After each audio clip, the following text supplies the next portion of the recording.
So before I move into calling you out for this whole movie thing, I did have to do one kind of annoying, like, begging type situation for our fans.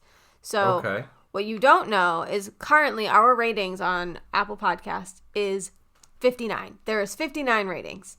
And if anybody's met me at all, the odd number 59, any 9, anything well, it's in 9. 59 is particular because we have that all over our podcast somehow. Yeah. Like it's the 9s. It's just awful. So I'm going to beg you to please leave one rating. That's all I need. Just one. Just leave one rating. I don't care if you want to just say cool or no. I don't care. I just don't want it to be 59 anymore. So if anybody's listening, if you haven't left a rating and you listen on Apple Podcasts, you're going to get to 10 more and then be at 69, right?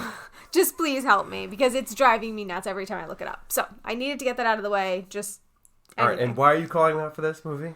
Okay, guys. So if you guys don't know, this week's movie is Grease. We announced it last week, but if you missed last week's episode, and Tyler has not seen the movie. And what's worse about Tyler not having seen this movie is our song that we have had since we started dating. So years now. Is You're the One That I Want. And he's sang it with me, sang it to me, like the whole thing, never letting me know he has never seen Grease. So I found that out at the end of last year and realized that we needed to fix it. So this is us fixing it. He has now officially seen Grease. Yeah. So I'm Shay. I'm Tyler. And this is cinematically correct. And obviously it was my choice because he would not put himself through that. And it's Grease. I do also want to say, all y'all that had to make fun of me for picking this movie because most of you guys that listen are men and apparently don't like Grease, I don't care. Every once in a while I need to pick something I like, and this movie just makes me happy. So enjoy it. Next week is another movie that y'all will like. So so you're welcome. Yes. So before we get into it, you've got a beer. You picked me a beer. I did. It is called Goody Two Shoes. It's Exhibit A Brewing Company. It's a Kolsch style ale. And why did I pick Goody Two Shoes? You're supposed to guess that. Well, it's either the dancing in the music numbers in this movie, or it's that Sandra is a Goody Two Shoes. It's the Sandra is a Goody Two Shoes. Yeah, dancing would be more like, I don't know, like Twinkle Toes or something. I don't know. Fair. Like, I think it's going to be a 3.75. Good. If you noticed, I picked something more in line with what you normally drink. So, yes, see, that is good true. for me. That's really nice, actually. Yeah? Yeah. Good? Although I'm drinking beer while I'm sick, so that's going to delay my recovery. Well, that's also why I meant to get 3. Apparently, I got 4. But I got extra so that if you weren't able to enjoy it tonight because you don't have great taste buds, you could enjoy it a different... I will stay with 3.75. Yeah. Okay, totally so if you guys need a beer to drink while you do a rewatch of Grease, because, like, I recommend it. Or really any movie at all. Who needs an excuse to drink beer? Really? Fair. But Goody Two Shoes by Exhibit A. Apparently it's approved on Tyler's list, so. I totally enjoy that with the taste buds that I do have at the moment. Okay, so why don't you get into the brief synopsis? Brief synopsis.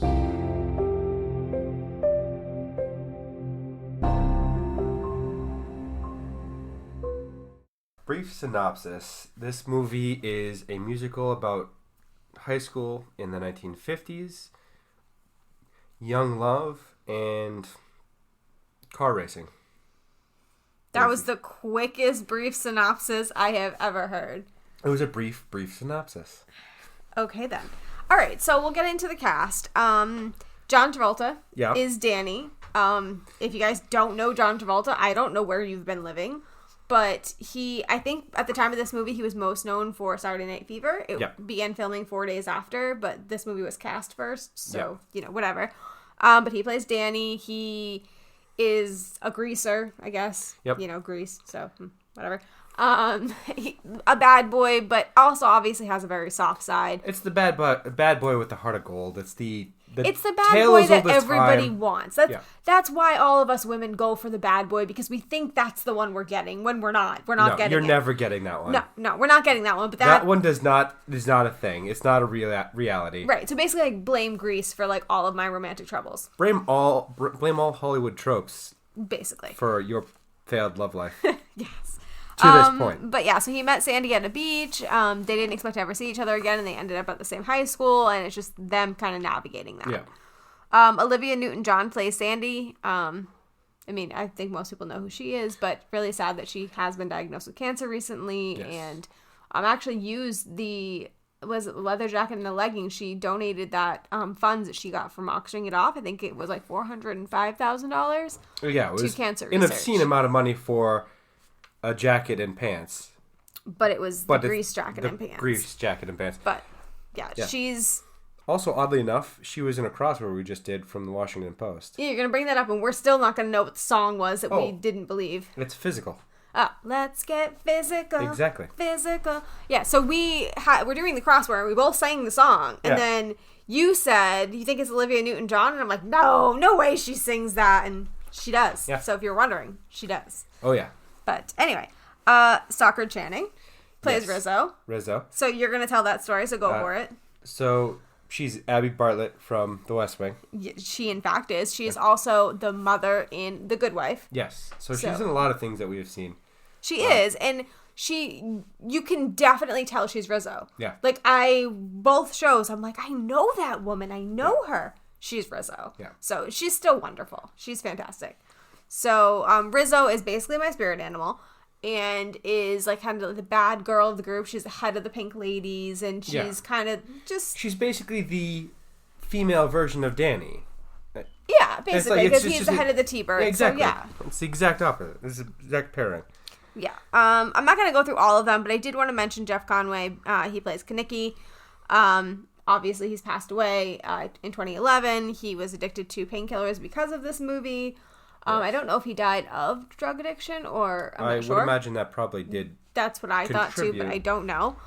But yeah, he plays Kanicki, so he was Rizzo's partnerish thing. They were never like second in command or best friend kind of deal. Yeah, and I wanted to mention him just because their bromance, like, I just love it. Like, the rest of them are so annoying together, like the rest of the T-Birds. Yeah. But Kanicki and Danny, they're so adorable together. Like, it's just, and they catch themselves, like, being adorable together and like, ugh, no, I'm a man. Like, it's just, I don't know, like, that warms my heart. That's the type of thing where, that's like that guys usually will have that one friend that have that kind of dynamic, and it's just so relatable. where everybody else will look at you and be like, ooh, I mean, what's 100%. Going on? Yeah, like, absolutely. But they're that, so I just wanted to mention it. There is a bunch of other people in this movie that are amazing, but I just don't want to go through them all. I have two brief, quick honorable mentions for the cast. The first is Dina Manoff. She's one of the women in this movie. She plays Marty. Yes. Do you know what other movie we've done for the podcast that she's in? No, but she looks hecka familiar. It's the original Child's Play. She's the woman that gets thrown out the window. Really? Yeah. Oh, well, good for you for finding that. You don't usually find little tidbits like that. And then Didi Khan, Frenchie. Mm-hmm. She was the only one to be in all three Grease versions. Mm-hmm. And the only thing that I've known her from is the animated series Raggedy Ann and Andy. I mean, I know what Raggedy Ann is. I don't think I've ever seen it. And why would you know her from an animated series? I don't know. When I was a child, when I was like 5, I watched that growing up. And you knew Frenchie was in it, or no? I looked it up through the IMDb just now, like 10 minutes ago. Gotcha. So yeah, those are the two I got for honorable mentions. So moving on. So this movie is not something I can really do linearly because, first of all, if you haven't seen Grease, I don't know where you've been. I really don't. So it came out in what, 1978? Yes. So it's been a while, people. And everybody watched it growing up. I don't know what kind of childhood you had that you hadn't watched it, but whatever. Anyway, so we're just going to talk about like the main things people like to talk about when they talk about this movie. Sure. So that's what we're doing. Anyway, so this movie is what they call a period piece. Yes. So it was made in 1978, but it was set in the 50s. Correct, yes. So I kind of want to talk about, like, the things that we feel are different, like, than nowadays. Like, how it is in high school. I mean, the way that people act, the way that the things that they're allowed to get away with, just all that kind of stuff. Like, I think there is quite a big difference, but also, it's also really similar because I feel like times come back around. Well, so they got away with a lot less in terms of being respectful to the teachers than kids that I've seen. You're trying to say that kids are more disrespectful to teachers now? Yeah, okay, yeah. All right. No, I'm... And then... Because teachers are not allowed to really do or say well, much. and then the kids realize that there are no consequences for what they do, really. Right, and they take advantage. Yeah, they're shitty kids. Agreed. Sorry to any teenagers watching this, but you're probably a bit of a jackass sometimes. And he's saying that because he was a bit of a jackass. Totally was that. Just want to clarify that he's not just calling you out. Every teenager is at some point in their life. I mean, that's just... I was in a different kind of way. It's a rite of passage almost. Yeah, absolutely. One thing that is definitely different is you cannot bring a switchblade to school. That really bothered you. You mentioned that like 10 times during the film. Yeah, I was just... No. No, you can't bring weapons full stop. Yeah, you can't even bring a squirt gun to school. Are you kidding me? No, not in this day and age. I think a kindergartner got suspended recently for doing the finger gun thing, yeah. which is the dumbest thing ever. But now, I mean, to know, the squirt gun that was in this film was yellow. Like, I mean, a bright yellow. Like, it didn't look like a gun in any way, shape, or form, but you would still not be able to do it nowadays. No. It's just, unfortunately, a sad state of the way schools are right now, and you just can't. There's no common sense for those kind of things. There's zero tolerance policies shouldn't be a thing. I mean, you should have some discretion. Right, intent and all that kind of stuff. Like, I mean, if somebody's playing with their friends and squirting them with water, it should be okay rather than... I mean, yeah, give them a detention, but it's not something to get expelled or suspended over. I mean... But you just never do know. Yeah. So, that is what it is. So. I mean... The other things that I would say are different would be obviously style choices. Oh, yes. So, I mean, that's a big one. Now, leather jackets are in and always will be in, and you cannot convince me otherwise. Yeah. But the skirts on the girls, can I just say, I want those to be in. Can they come back? Because I'm down. Like, well, so, yeah. Those are poodle skirts, right? Is that what they're called? Women weren't able to wear pants to school. I think it was actually not in the rules where it was against the conduct. I mean, I don't know about that. It just, you had to have... The pink ladies wore pants, didn't they? Maybe. I believe they did. They were the rebels, after all. Well, right. But I mean, like, okay, nowadays, if you're in a private school, you have to wear a skirt. You have to wear the uniform or whatever is assigned, yeah. Right. But those poodle skirts, I am in. Sign me up. Let's bring them back. Well, to be fair, you love anything that even resembles... The 50s? The 50s. I do, in fact, actually. Furniture, cars... I don't know what you're referring to. Clothing, legitimately everything. So I was born in the wrong decade is what you're saying. Basically. Gotcha. But anyway, I think that... Oh, diners. Yes. Diners. You also love diners, so... I do, in fact, love diners. And we did have milkshakes and burgers, just like the movie, this past weekend, because... We did. You know, we make sure to keep it relevant. But I think that kind of stuff is kind of lost now. Like, diners and milkshakes and all of that is not really something cool kids would do these days. Or drive-ins, even. Like, you don't ever go to the drive-in with your friends. You go to the movies, if you go to the movies, even though it's like $30. Right. Now, granted, we've been to a drive-in one time, and probably will never go again, because Tyler doesn't understand the meaning of being on time. But, regardless of that, it's... Well, for us, anyway, the drive-in's probably like 40 minutes away. It's not super, convenient. The London drive-in's not that far away, but it's probably a half hour, yeah. And it's not super convenient, and you have to watch 2 movies in a row. I mean, you could leave, I guess, after it, but you have to pay to watch 2. Right. And, you have to walk to get the food, and you have to get it plugged into your radio. It's kind of just a pain. Yeah. It's more convenient to just go to the theater, but... a lot of movie theaters this right now are trying to go for the luxury experience. So they're doing the reclining leather seats, the full food. Which you're here for. Right. Some of them even have, like, beer and wine and things. They're just trying to cater to a night out rather than watching it at home on your TV. Right. Which is fair. But I do kind of miss the coziness of the drive-in or diners and all that stuff. Like... That kind of stuff is up my alley. Well, yeah, it also, I think part of the drive-in decline is the way that cars are built now. Because they don't have the bucket seats anymore. They have the individual seats, so you can't cuddle? Can't get cozy and cuddle. Yeah. Well, that's why you gotta turn your car around and you go in the trunk. Or what I did when I was a kid, because my parents had the full-size van with the like actual bucket seats. Mm-hmm. You could actually park it backwards and take the seats out and sit there watching it. Yeah. Okay. Yeah, so park it backwards is really just the way to go. The moral of the story is if you go to the drive-in, park your car backwards. Yeah. Anyway, so, I mean, one big thing that everyone mentions when they talk about Grease is the age of the actors. Oh, yeah. They were all people that went to high school in the 50s, so they didn't actually have to act, because they were all like 35. Yeah, they were mostly in their 30s, some 20s, some even 18, but nobody high school age. And the thing that like kind of like struck me is, yeah, it's a big deal and like you really notice it, but when we were younger, in every movie, in every TV show, you did not see a high school student that was actually in high school. That did not happen when we were younger. No, never. I mean, now it does. Now I've seen every once in a while, you know, I see the Disney Channel shows or whatever, and there actually are kids. But it was not like that. But even then, it's oftentimes they're still several years older than they were supposed to. Yeah, it would be like an 18-year-old playing a 16-year-old or whatever. But back then, it was you were in your 20s and you were playing a 16-year-old because your skin looked better and you looked more put together and like the whole thing. Yeah, and you'd had time to actually practice acting rather than one teenage high school play. Right, but the times have changed. Yeah. But I just wanted to say, like, it's striking, like, looking at it now because it's changed. But back when I was younger, it was kind of like, yeah, that's what everybody does. Like, whatever. Right. So, anyway, do we want to talk about the songs? Because there's a lot of them, and I love all of them. So if you want to crap on any of them, warn you now.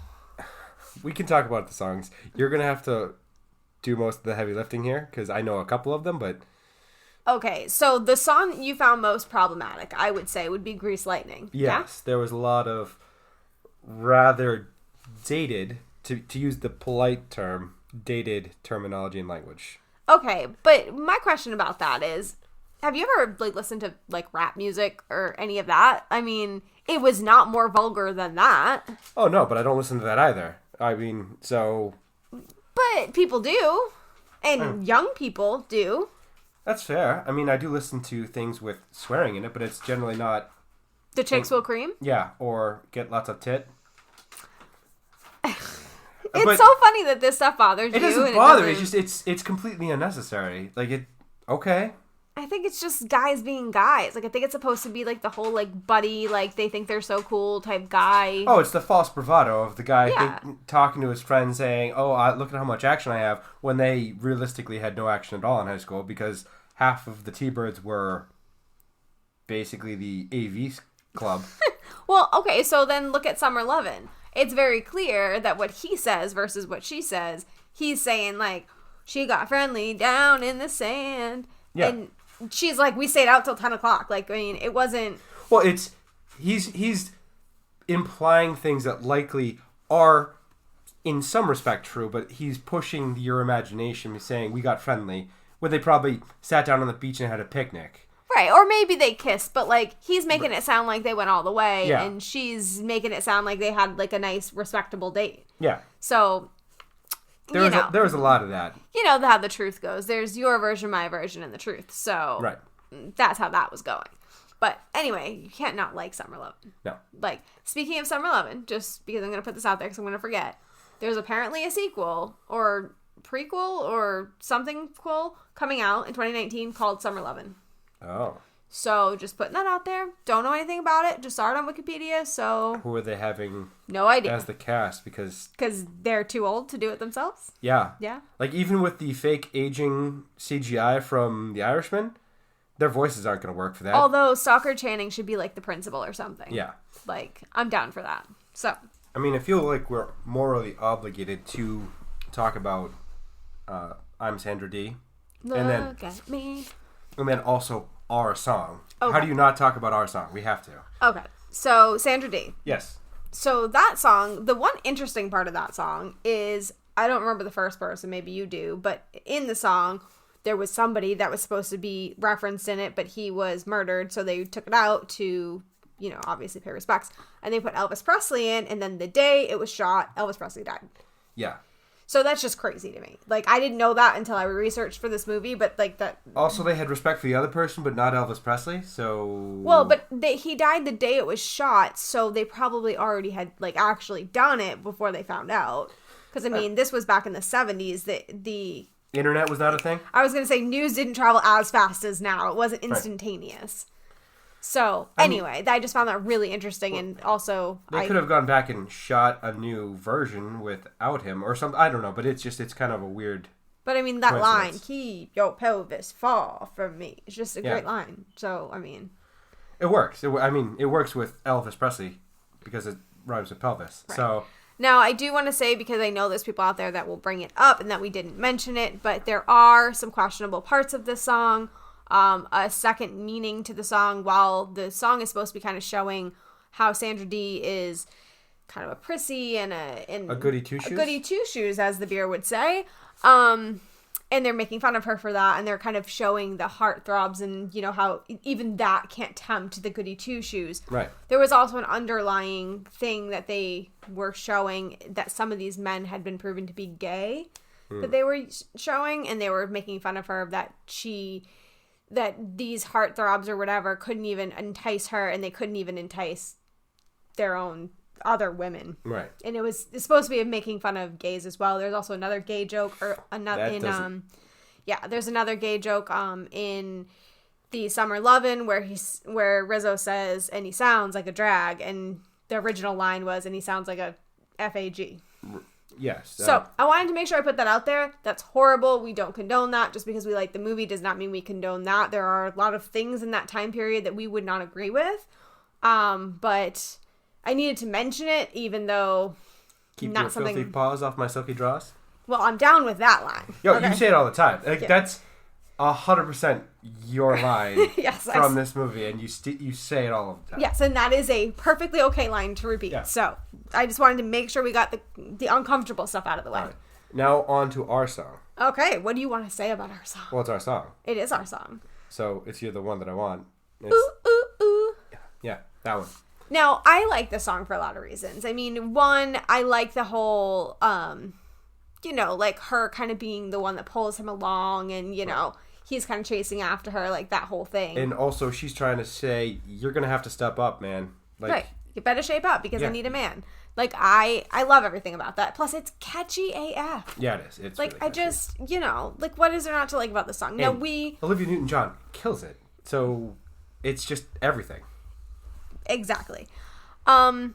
So from here, are you done with the songs, or do you have more songs you wanted to go into? No, it was just the two, because it was our song and... So, since we're on our song, I'm going to kind of switch up our order a little tiny bit.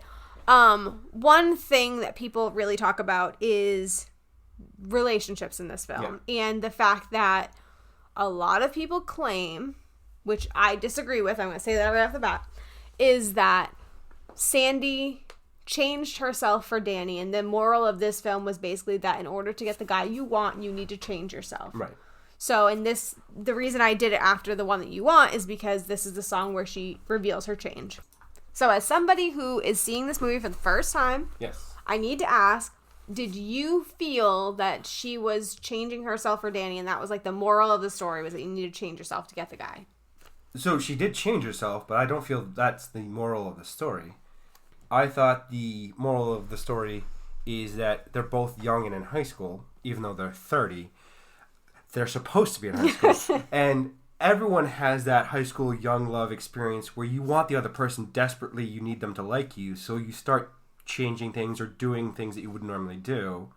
And that's not changing who you are as a person, you're just craving acceptance.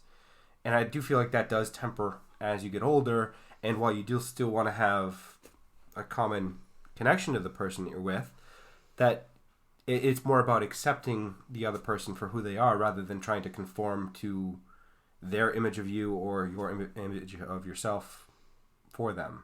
Yeah, I think that's fair. I think another thing that we need to note is that Danny changed himself as well. Right. So they both do that. So that's where the whole young people do that often to try to be accepted by the other person, and they just want to fit in. Yeah, I mean, I know that when I was in high school, I tried to pretend like I liked hockey, like thought I was cool. You like hockey? I still don't get it. Like, the puck goes back and forth. I don't get it. The fights are fun, but I mean, that's it. So, whatever, but I would do that to, like, hang out with the guys and whatever, and then I realized I'm a baseball, football type gal. Sorry, can't help it. But, we've all done it. Now, I'm just too old. Like, I like what I like, and you either like it or you don't like it, and do your thing, and I'll do mine kind of situation. Well, that's what I'm saying. You as you advance farther along, you realize that people are going to accept you or not accept you, and there's nothing you can really do about it either way. So you might as well enjoy your time while they're figuring their own stuff out. Right. So. And I did want to mention that the creator, Jim Casey, he said that changing her looks to fit in was actually supposed to be a spoof of movies where the rebel gives up his bad ways to turn over a new leaf. The good girl goes bad. Right. Well, he did give up the rebel look. He joined the track team, and no one has ever accused anyone who's run track of being a rebel. Like, I'm sorry if you ran track, but rebel is not synonymous with track. It's not. No, but I mean, it was supposed to be a spoof, so it was not supposed to be some sexist thing about how women have to change to get a man. But now that we've talked about that, we do need to talk about sexism. Okay. And now, normally, I am the advocate for talking about sexism in movies because I think it's really important that we acknowledge how far we've come, and I think it's really important that films do better jobs of representing women. In this film, though, we disagree on sexism. So, I mean, you felt that there were a lot of parts that were very sexist. Well, it's not sexist. It's just it's more very dated to the 70s because you can clearly see that they got away with a lot more things that you wouldn't get away with in a movie that was shot and filmed today, even as a timepiece, even going back to the 50s, you have more leeway and more license because society was less politically correct back in the 70s. Okay, but like, for example, like, what's one thing that you feel was dated as you worded it? Well, the song Grease Lightning, the whole... looking under the girl's skirt, Looking under the girl's skirt, which is super creepy.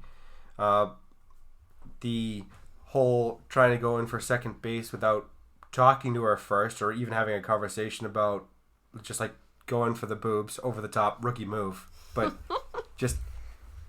See, so on my perspective, now in high school, I only hung out with men, so I and still now only hang out with men, really.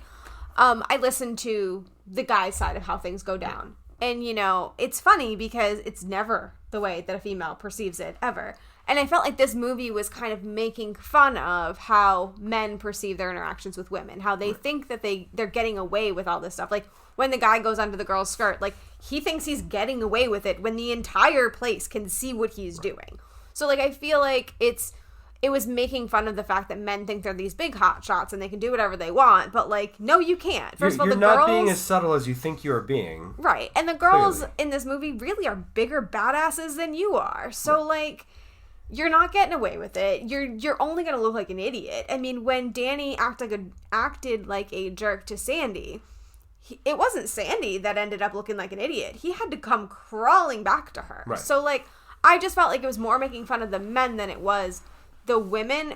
In some movies, I really do see the demeaning side, but in this one, I felt like it was making fun of them more than anything. I guess that's fair, but the only way that works is because they have such a A-list strong female cast. So if any of those actresses weren't as good as they were in this movie, then it's going to fall apart and just be so cringeworthy because they're not holding up the making the men. That's fair, but casting is important in a movie. That's what I'm saying. And it's also important that when you are acting that way, it's just like if you're having an interaction with a male or female, you need to be perceptive of who you're with. Because anybody can receive something very differently. Well, it's situational awareness. It's saying the appropriate thing in the environment that you're in. So you can say things with your friends that you can't say with your wife's friends, or you can't say around your family, or you can't say around your boss. Well, right. And I have to assume that the person who was writing the script and the director were very aware that their cast very much determined whether or not they were going to be able to get away with what they did. And I think it worked. So while, yes, I agree that there are dated things, there are things that are a little bit uncomfortable. For a movie that was in the 70s, wasn't that bad. No. It really wasn't. So at least we talked about it. That's all I'm going to say. I am obviously biased because I adore this movie. Yes, you do. So now the next thing is even more cringeworthy. Cringeworthy, yes. Cringeworthy. So Vince LaFontaine, I think his name was? Sure. The fully actual adult playing an actual adult in this movie, the TV host, hitting on a high school student, which is just so incredibly creepy. So, first of all, did they give a reason for that? Like, was there any explanation at all as to what was going on there?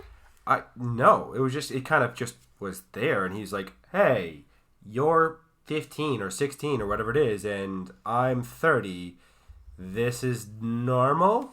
Yeah, so... It was just so in your face and out of place in this movie. I don't know why it was fit in the movie at all. Yeah, it was very uncomfortable, and that was one of the parts in the movie where I'm like, wow, that did not age well, because if that happened now, I mean, there would be riots about that. Like, you can't do that. That's... Or you're a senatorial candidate for Alabama. Why do you say those things on the podcast? Because it's an actual true thing. He went to a mall to pick up teenagers. Ugly. As an adult. Yeah. Yep, great. Glad we have that on the podcast. So, great. Anyway, so that is an extremely uncomfortable part of this movie. Oh, it's so cringe. It's just, in no world is that okay under any circumstances. No. Like, just stop it. The only thing I can think of is it was mocking the typical celebrity guy who, like, constantly needs the attention. And not even just guy, but he's a guy in the movie. But that needs the attention and, like, said adoring fans. But the fact that she's a minor makes it very uncomfortable and very, he's complimenting her looks and appearance. And, just kind he's, like, looking down her dress. Like, not a fan. Like, that was... So, anyway, that was extremely uncomfortable. Fan theories. Before we get to that, this movie killed it at the box office. #1 musical for a number of years. You know where it's on the list now? Where? 10. Well... So, Disney kind of crushed everyone. It's like the top 7 are all Disney movies. Well, it's like Beauty and the Beast and... Isn't #1 Frozen? Frozen. Yeah, exactly. So it's almost all Disney movies at the top of the list. I can't say that I'm shocked. Well, yeah, but for a time, this reigned supreme.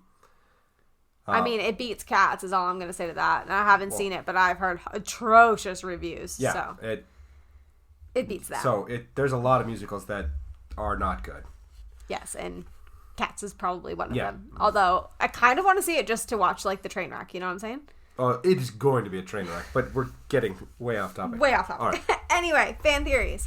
So, you guys kind of brought this up to our attention on Twitter, and I had to look into it to know more about it. But there's 2 fan theories that are big ones out there. So the first one is that Sandy drowned at the beach, you know, because of the Summer Lovin' song. She nearly drowned. Yeah. Yep. Thank you for that. You're welcome. That was enshrined in our podcast for posterity. Can't help it. I've been singing the song the whole time. Anyway, and the idea is that she's basically having like a hallucination or a coma dream. It's like the flashing your life before your eyes kind of thing, or the like what would have happened and all of that. Yeah. Right, and what they use in that theory to confirm or to validate the theory, I guess, is that the flying car. I mean, that's a big one. Stupid flying car that made no damn sense. Right, that's a big one. And then it also is talking about how at the carnival, everything just magically gets better. Like, Rizzo's no longer pregnant, and everyone's back together again, and it's all just, like, magic, and they're like, that's not realistic. Whoa, it's magic? You know? Yeah, basically. So, that's that one. Song.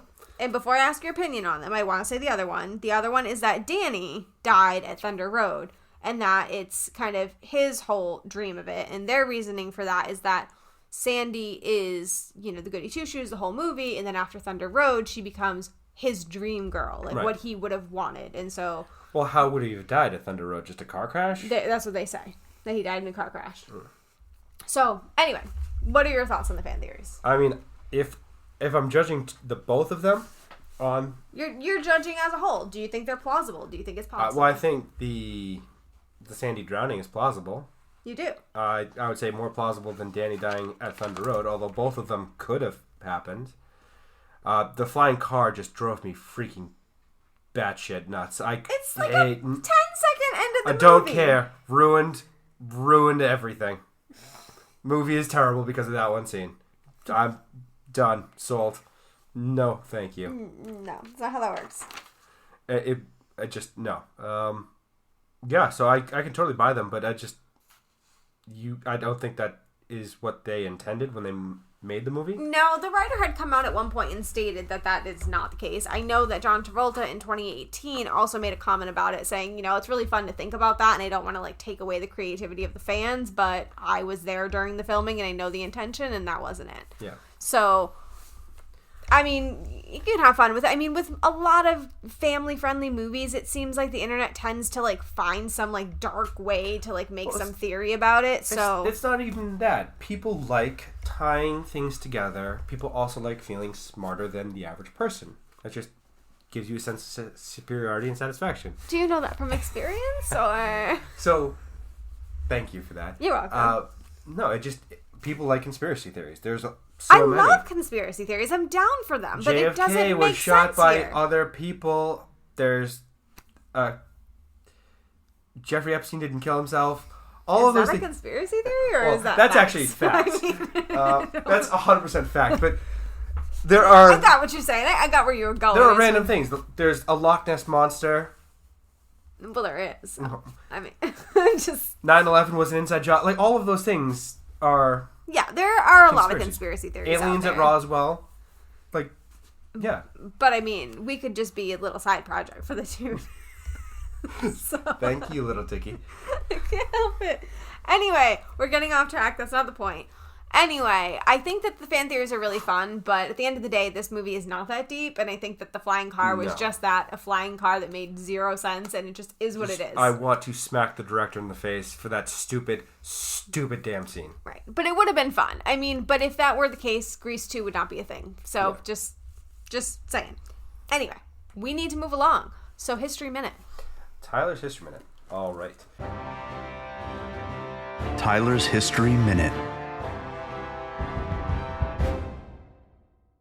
So this is about the greaser culture in American history. You came up with that on your own? Really good job. I did. Yeah, actually. So greaser started off as actually a derogatory term for someone usually of Italian or Mexican descent. Okay. Because of the slick back hair. Gotcha.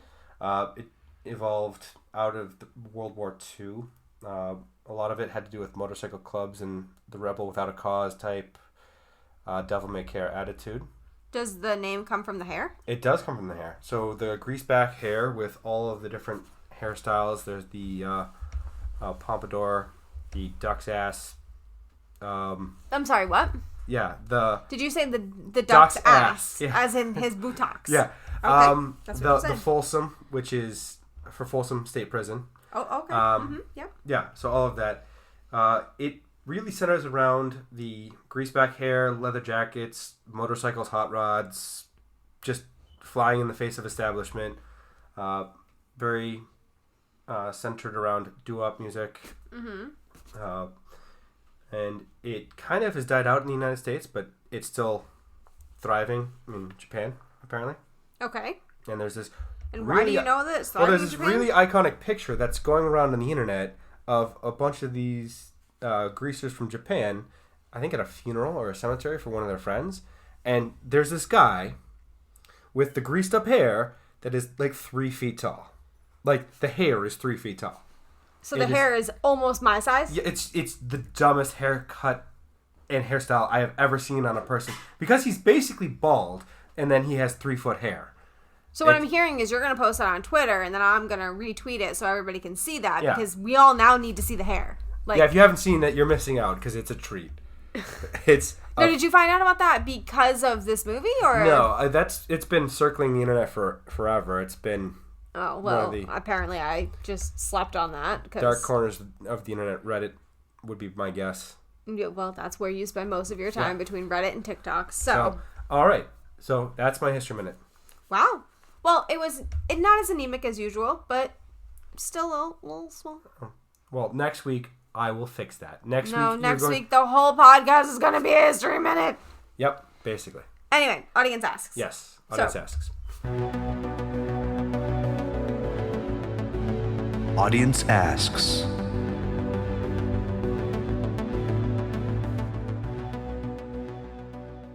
obviously, y'all have seen this. The first person, though, I wanted to use their question was Brooke Reading Podcast, because Melissa, who's the host of that, she actually helped us put together our website, cinematicallycorrectpodcast.com. That's where we put all our timestamps so you guys can, go to whatever and, time. Yeah. And no, there's no way to filter me out of the podcast, Stork or Matt. I don't even remember who it was. But it was Stork. Either of you can both go to hell. But anyway, we put those there, so if you guys are afraid of spoilers or you just kind of want to see the history minute or whatever it is, you can do that. But Melissa at Brooke Reading Podcast is the one who helped me do that, and she actually has a website of her own where she posts blog posts about her podcast. So I wanted to just kind of give her a quick shout out because that was extremely helpful. Anyway, so she says, one comment and one question. Impressed that during the time period they hired a little old lady as the shop teacher. I love her. And could they have picked an uglier dude to play the bad guy that Danny beats in the race? Like, were there no dermatologists in the 50s? Oh, jeez. That man has a family, and I'm sure he's actually a nice person. Damn. But still, though. He was legitimately super ugly. Like, I know they I'm did sorry, that to, man, they made it so, the bad guy looked bad. He's an actor. And he gets work by being the bad guy because he has that face. It's the pock marks. It's just the... did you pick every pimple you ever had? It's almost like he was Joker without the makeup, with the whole carved-in smile. I'm sorry, man. I'm feeling really bad about what I'm saying right now, but... God damn. But, fill in the holes somehow. There's gotta be... I don't know, Spackle or some shit. Get that skin spackle, something, yeah. Somebody needs to get on inventing that. So yeah, no, he terrible. Also, shop teacher or the automotive teacher being a woman, fantastic. Yeah, it was fantastic, and I love the fact that they had shop class in. I didn't have that kind of shop. I didn't have metalworking in my high school. You were deprived as a child. I mean, I didn't take shop class, obviously, but I took shop for the woodworking part of it, so I have some of that, but not any kind of metal. Auto body shop. That sounds fantastic and thoroughly good. You were gonna say fool, and I'm like, what? Fantastically amazing. Just to practicality, being able to do all of the different things on your car, without having to take it to a mechanic that charge $700. Right. I mean, to change an air filter that you just changed on the way to the shop. Well, you know what I'm saying? That I can do. Right. Just saying. Changing all of the things, I can do them. I'm lazy. Yeah, well, we didn't need to know that. Yeah. Next one. Next question. Okay, so Practical Seth asks, okay, so what's the moral of the story of this movie? So since we talked about what the moral wasn't, I thought it would be a good idea to talk about what we think the moral actually is. I think it's just, you gotta get through the hard times in your life when you're needing acceptance and just find out who you are as a person. Because there's a lot of searching for your identity in this movie. It's a lot of conforming to your expectations in the group and making sure that you're presenting the right appearance, but it's also about finding out what you care about as a person. Right. And there's a lot of development that goes through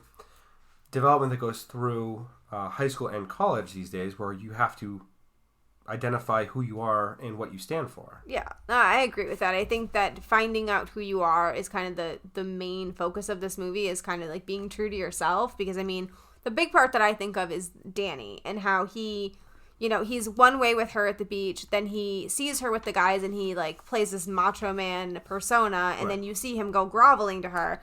And I think he was who he was when he was with her at the beach alone. And that's how a lot of guys are. They are very much themselves when they're alone, but then the peer pressure and all of that affects them. And I think that happens with women too. It's just genuinely never happened to me, but I do think a lot of women go through that as well.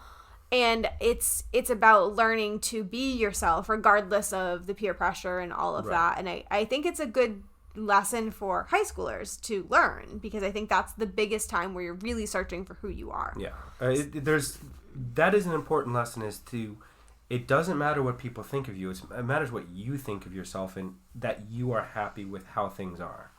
Because it's a hard lesson to learn for some people, and some people never learn it. Yeah.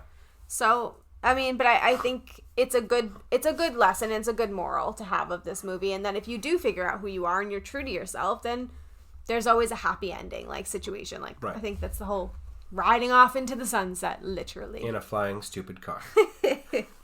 All right. Ratings, reviews? Ratings, go for it. Reviews.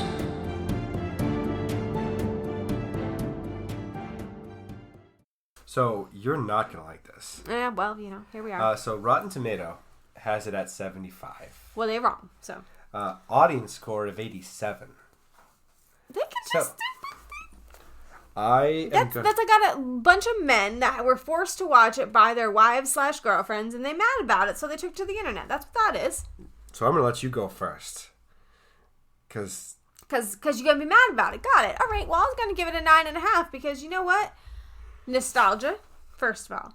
Lovely jams. Like, I got down with my bad self, and I still am in my head. So, that, and, I mean, there's very few things wrong with this movie. Like, it's fun, it's happy, it's upbeat. Yeah, there's a few uncomfortable things, but it's the 70s, and, like, it is what it is. But it's the movie of our childhood, and I love it. I can't help it. I could watch it 50,000 times, and I don't say that about a lot of movies. It's the movie of your childhood. Facts. But I don't rewatch movies very often. It is very rare for me. I have like a rotating, like maybe 6-ish. Yeah, there's like 5 of them. Yes. So if I'm going to rewatch a movie, it's going to be good. And this is one of them. So I'm probably right in line with the critic score of 7.5, 7.75. Divorce. Thank you for that. I'll say an 8. Just for the songs alone. You're the one that I want? Yeah, it's our song, so I have to give it an 8. Wait, you give our song more than an 8? No, I give our song a 10 because I give our marriage a billion. Okay, good. So it's just that this movie, other than music and other than the fact that the cast killed in a lot of spots, didn't really care for it. Not gonna sugarcoat it. Yeah. I don't even have anything to say to that. I'm disappointed in you as a person. I'm disappointed in you as a whole. It wasn't... I'm disappointed in you as a husband. The women acted very well in this. I wasn't overly impressed by the men acting in this movie. Or the male acting in this movie. Well, they weren't overly impressed with you as an audience member, so... Well, that's fine, because they're all 80 and...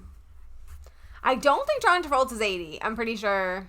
he's probably late 60s now. He was 30 in 1978. Okay, and my parents are in their 60s. You gonna call them in their 80s? No. No, you gonna watch yourself. Check yourself before you wreck yourself, as they would say in the movie. Regardless, not a fan. Well... Overall, not a fan, other than the soundtrack, which was wonderful. It's a great soundtrack. All of the songs are catchy, but I wasn't overly fond of the movie. Well, next time that we do a movie of yours, I'm just gonna give a real, true, honest rating without caring about your feelings. So, all right. There's that. Anyway, so next week's movie is your choice. Next week's movie is my choice, and I had to bump up the current choice because I really need to see this movie, and it's in theaters now, so it's going to be 1917.